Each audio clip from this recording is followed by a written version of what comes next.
We've all been told to sit up straight, right? But what if I told you that's, well, actually bad advice? In this explainer, we're going to dig into the surprising truth about posture. And trust me, what we find might just turn everything you thought you knew on its head.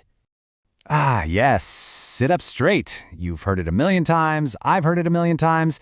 It's kind of the universal soundtrack of growing up, isn't it? You hear it from your parents, your teachers, and let's be real, probably from that little voice inside your own head too. And of course, we've all tried to do it. You know the drill. You pull your shoulders back, you sit bolt upright like a soldier, and then what happens? 5 minutes later, the second your mind wanders, you just slump right back down. And you probably feel a little bit guilty about it, right? Okay, but here's the real bombshell. What if the experts are now saying that whole idea is just wrong? That this constant nagging quest for one single perfect posture isn't just outdated, but it might actually be doing you more harm than good. So, let's get into it. It's time to completely forget about perfect posture. Seriously, understanding this new way of thinking is absolutely crucial for your comfort and, your long-term health. You see, the old way of thinking about posture was all about being static. Like a statue or a mannequin holding one single rigid pose forever. But the new science, it tells us that good posture is actually dynamic. It's alive, it's changing. It's really not about how you hold yourself still, it's about how you move. And that's because posture isn't just one thing. There's what we call static posture. That's for when you're not moving, like sitting or standing.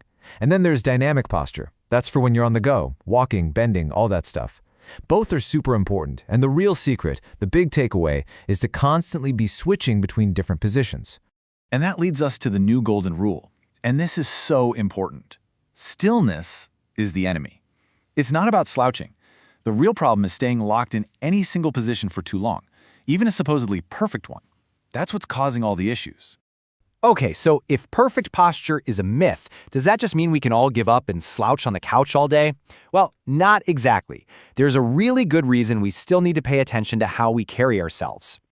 See, the goal isn't to be a straight, rigid line. That's not how we're built.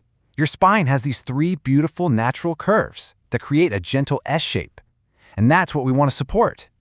Good posture is all about maintaining those curves, not trying to flatten them out like an ironing board. That's when your body can really work the way it's supposed to.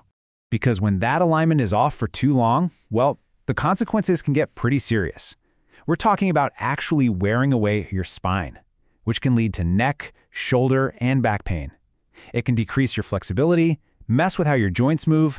Heck, it can even increase your risk of falling and make it harder to breathe and digest food properly. So yeah, posture definitely still matters. A lot. So that brings us to the big question. What's the real fix? What's the most powerful, most effective thing you can do for your posture and your back? Well, it's actually way simpler than you probably think.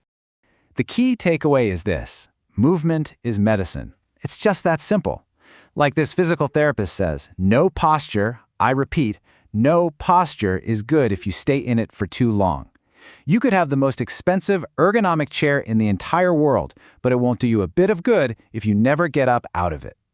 So how often do you need to move? Well, the magic number that experts keep coming back to is 30, as in every 30 minutes. The recommendation is to get up and change your position at least that often. And look, it doesn't have to be a big deal. We're not talking about a full-on workout. Just stand up, walk to the kitchen, do a little stretch. That simple act is enough to reset your muscles and keep them from getting all stiff and locked up.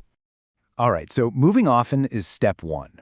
But if you want to take it to the next level, we can actually build a body that's stronger and more resilient, one that naturally supports itself better. And that comes down to 2 key things: strength and flexibility. I like to think of these two as a team, kind of like a dynamic duo. You've got stretching on one side, which helps loosen up all those tight muscles we get from sitting around, and then you've got strengthening on the other, which builds up the muscles that actually hold your body up. You absolutely need both working together if you want to see real, lasting change. So what does this look like in practice? Here's a super simple 3-minute reset you can do anytime. First up, a chest opener. This is perfect for counteracting all that hunching we do over screens. Next, an upper back rotation. This gets some much-needed movement into that stiff middle part of your back.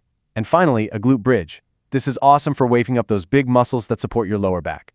Just 3 easy moves, and you've hit all the most important spots. Okay, so we've got the big ideas. move more, and build strength and flexibility.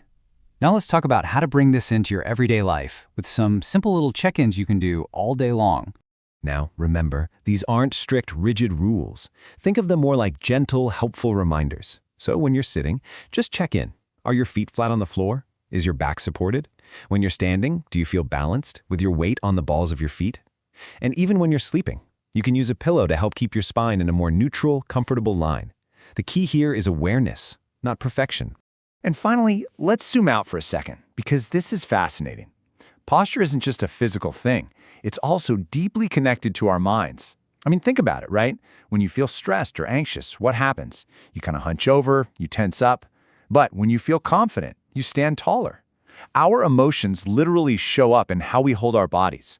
So managing our stress is actually a huge, often overlooked piece of this puzzle.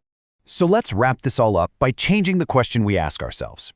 Instead of constantly worrying, is my posture perfect right now, let's try asking a much better, much healthier question. Have I moved enough today? Because ultimately, the path to a happy, healthy back isn't about freezing yourself in the perfect position. It's about staying in motion.